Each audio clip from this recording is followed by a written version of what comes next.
चौधरी साहब भी पैसे का इस्तेमाल चादर के तौर पर कर रहे थे। वालिदैन में से इनकी माँ आयात थी।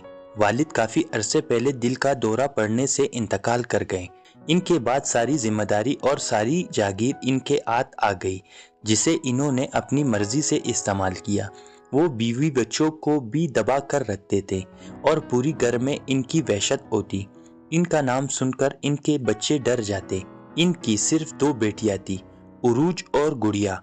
गुड़िया को प्यार से गुड़िया कहा जाता था, क्योंकि एक तो वो उरूज से 1 साल छोटी थी। इसकी दूसरी वजह खूबसूरती थी। वो मासूम गोल मटोल सी लड़की वाकई ही कोई गुड़िया लगती थी। और इनके एक जवां बहन जन्नत भी इनके घर का हिस्सा थी।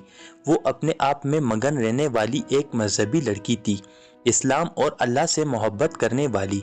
हर वक्त इस्काफ ओढ़े रखती। वो काम अर्गिज नहीं करती जो अल्लाह को पसंद नहीं होता। हर बात में, हर पहलू में वो इस्लाम के दलाइल ढूंढ लाती। वो ज्यादा पढ़ी लिखी नहीं थी, लेकिन कुरान पाक तर्जुमे के साथ वो हिफ्ज कर चुकी थी। नमाज रोजे की पाबंद थी। साल में तकरीबन 6 महीने वो रोजे रखती और रात के आधे हिस्से तक वो इबादत करती। वो निहायत नरम मिजाज और खुश इखलाक सी मासूम लड़की थी। चौधरी साहब के बराबर वाला घराना एक हिंदू अक्षय अग्रवाल का था। वो घर इनके घर से कुछ ही मीटर के फासले पर था और इन 2 घरों के अलावा वहाँ आसपास कोई घर नहीं था। इन दोनों घरों में कोई पर्दा नहीं था। इनका रिश्ता ऐसा था जैसे खूनी रिश्ते हो। अक्षय की बीवी मधु नामी एक साबिर और शाकिर औरत थी। इन दोनों का एक ही 8 साल का बेटा राम अग्रवाल था, जो ज्यादातर वक्त चौधरी साहब के घर में ही गुजारता। इसकी वजह एक तो इन दोनों घरानों में बेतकल्लुफी थी और दूसरी वजह इनके आसपास कोई ऐसा घर नहीं था जहां वो खेलता या वक्त गुजारता। दूर वो जा नहीं सकता था और यहाँ सारा दिन वो इन दोनों लड़कियों के साथ ही खेलता। वो बहुत शरारती था और सबसे ज्यादा तंग वो गुड़िया को करता। गुड़िया की और इसकी जंग बरसों से चली आ रही थी। वो दोनों एक दूसरे के साथ मुकाबलेबाजी में लगे रहते, लेकिन अक्सर राम ही जीतता, क्योंकि वो बहुत होशियार था और गुड़िया दादी की सामने कभी साबित नहीं कर पाती थी फला शरारत राम ने की है।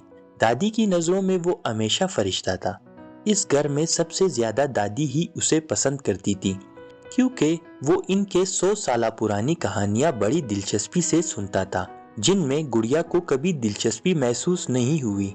दादी इसे पसंद करती है, इस हद तक सब ठीक था, लेकिन वो दादी को गुड़िया के खिलाफ उल्टी सीधी पट्टियां पढ़ाता और खुद को अच्छा बनाता।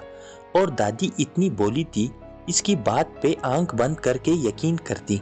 जैसे इसने कुछ अरसे पहले कहा था, इसके इंग्लिश में 400 नंबर आए और गुड़िया के 70। इसी बात पे दादी ने यकीन करके गुड़िया को नालायकी के कई ताने दिए। वो बेचारी चुपचाप सुनती रहती। अगर कुछ बोलने की कोशिश करती तो राम उसे झूठा साबित करता। अब दादी को ये बात कौन समझाता कि इंग्लिश में तो क्या, पूरे कोर्स बुक में भी 400 नंबर किसी के नहीं आए।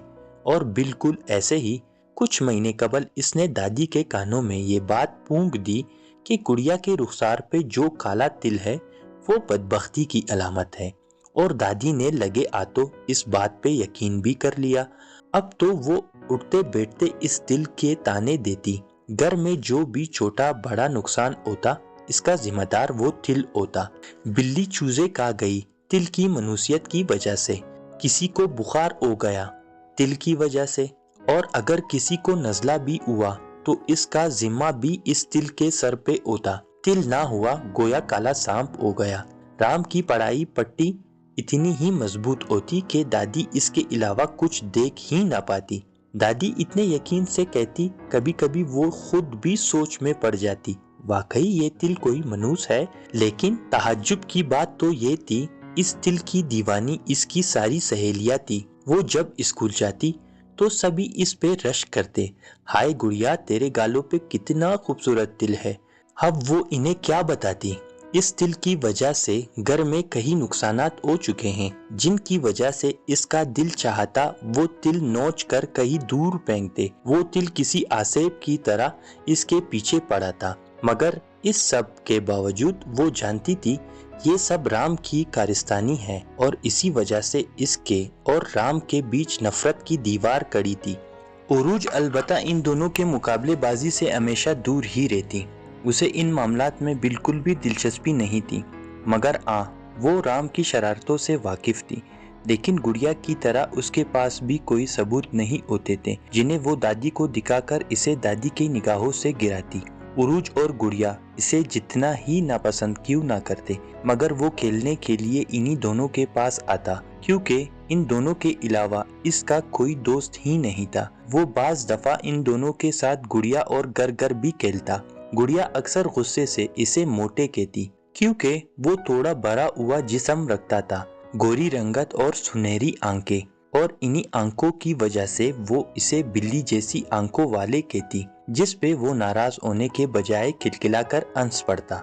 इस वक्त भी जब वो दादी के सामने इसके लाडले की गलती साबित नहीं कर पाई तो वो आम के दरख्त के नीचे आकर बैठ गई और इसने एक हाथ से अपने पाँव को छुआ जो थोड़ा बहुत दर्द कर रहा था।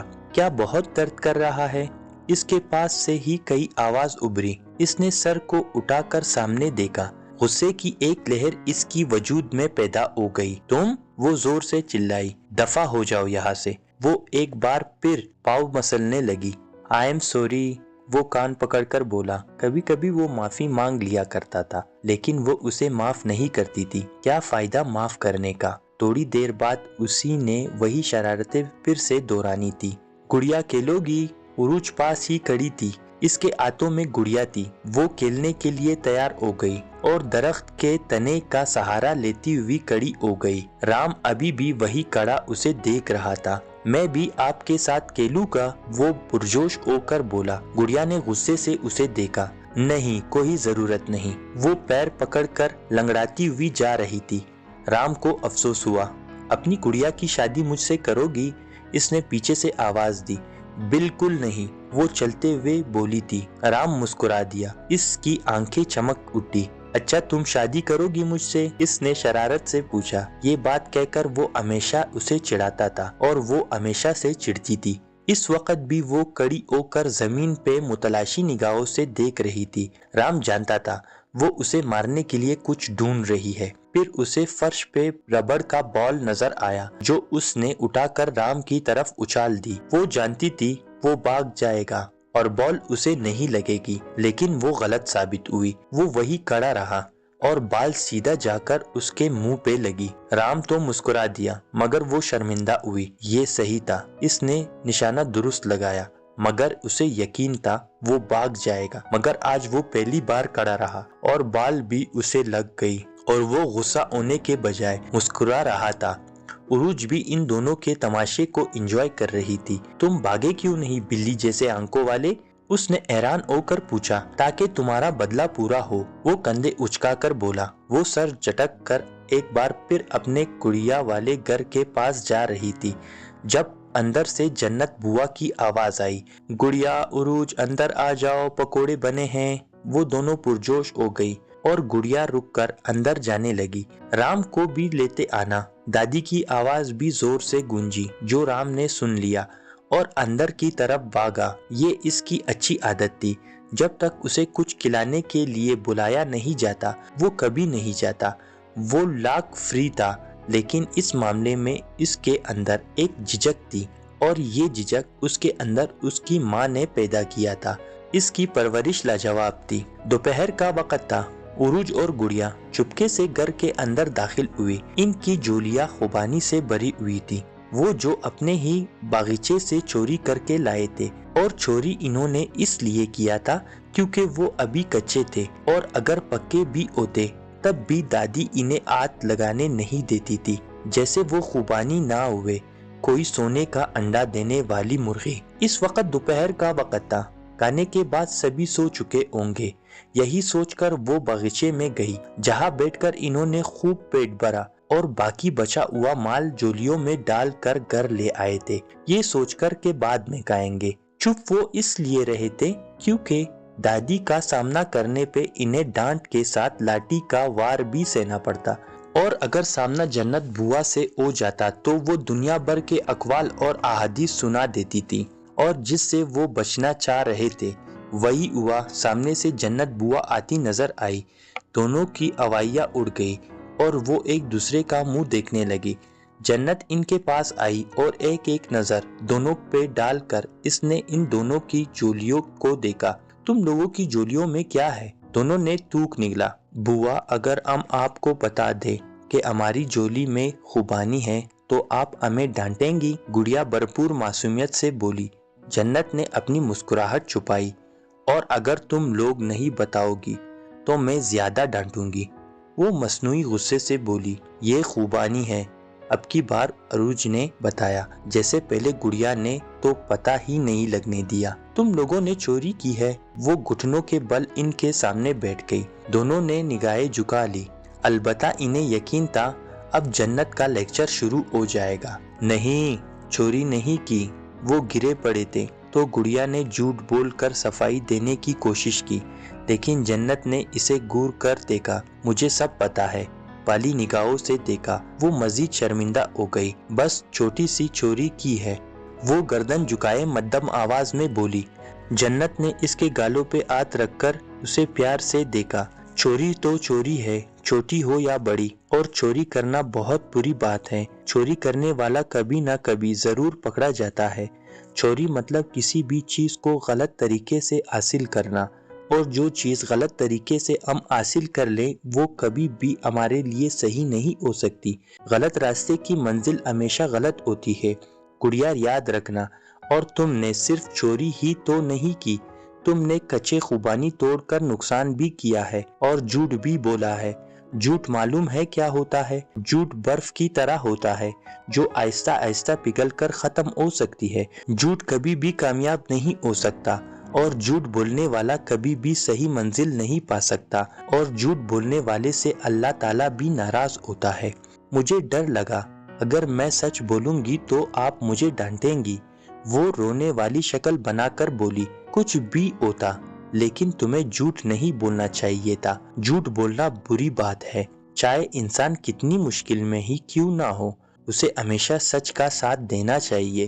جھوٹ کے پاؤں نہیں ہوتے، اس لیے یہ زیادہ دیر تک نہیں چل سکتی، اور جھوٹ بولنے والے کبھی نہ کبھی زندگی کے کسی نہ کسی موڑ پر ٹھوکر کھا کر گر ہی جاتے ہیں۔ وہ دونوں خاموشی سے اسے سن رہی تھی۔ چلو میں تمہیں ایک کہانی سناتی ہوں۔ قادر جیلانی جب چھوٹا سا تھا تبھی اس کے ماں نے اسے تلقین کی تھی کہ زندگی میں کچھ بھی ہو جائے لیکن کبھی جھوٹ مت بولنا۔ اور ایک رات وہ کسی قافلے کے ساتھ سفر پہ روانہ تھا۔ اس کے قمیص کے اندر اس کی ماں نے 40 دینار باندھ دیے تھے۔ اچانک اس قافلے کو ڈاکوؤں نے لوٹ لیا اور سبھی سے ان کا مال پیسہ سب چھین لیا۔ ایک ڈاکو قادر جیلانی کے پاس آ کر اس سے پوچھنے لگا، کیا تمہارے پاس کچھ ہے؟ تو قادر جیلانی کو اپنی ماں کی نصیحت یاد آئی اور اس نے سچ سچ بتا دیا کہ اس کے پاس 40 دینار ہے۔ اس آدمی کو یقین نہیں آیا۔ وہ ڈاکوؤں کے سردار کے پاس گیا اور اسے سارا ماجرا سنایا۔ ڈاکوؤں کے سردار نے آ کر اس کی تلاشی لی اور 40 دینار برآمد کیے۔ پھر اس سردار نے قادر جیلانی سے پوچھا، تم نے سچ کیوں بولا؟ تم جھوٹ بول کر بھی اپنے دینار بچا سکتے تھے۔ تب قادر جیلانی نے معلوم ہے کیا کہا؟ دونوں نے سوالیہ نگاہوں سے جنت کو دیکھا۔ اس نے کہا، میری ماں نے مجھے نصیحت کی تھی، کبھی جھوٹ مت بولنا۔ یہ بات سن کر سردار کو پچھتاوا ہوا۔ ایک معصوم بچہ سچ بول سکتا ہے، اور وہ کیا کر رہے تھے؟ تبھی انہوں نے سب کا چھینا ہوا مال واپس کر دیا۔ یہ تھا سچ کا انعام۔ اگر وہ جھوٹ بولتا تو وہ ڈاکو نہ تو خود سیدھے راستے پہ آتا اور نہ ہی وہ کسی کا مال واپس کرتا۔ وہ دونوں بور نظر آنے لگی تھی۔ جنت کا لیکچر کافی لمبا ہو چکا تھا۔ شروع میں جب تم غلط کرو گی تو ضمیر تمہیں منع کرے گا، پھر تمہیں لعنت ملامت کرے گا، پھر ایک ایسا وقت آئے گا جب ضمیر تمہیں کبھی نہیں روکے گا، کیونکہ اس وقت تمہارے دل پہ تالے پڑ چکے ہوں گے۔ اور انسان کو جب ضمیر کی آواز سنائی نہ دے تو وہ دنیا کی کوئی آواز نہیں سن سکتا۔ جب وہ خدا سے نہ ڈرے تو وہ کسی سے ڈرے نہ ڈرے کیا فرق پڑتا ہے؟ آئی بات سمجھ میں؟ عروج اور گڑیا نے سر اسبات میں ہلا دیا۔ جنت نے دونوں کے گال کی چٹکی کاٹی اور کھڑی ہو گئی، پھر وہ اندر چلی گئی اور ان دونوں نے اس کے جانے پہ خدا کا شکر ادا کیا اور وہی آم کے درخت کے نیچے خوبانی کے مزے لینے لگے۔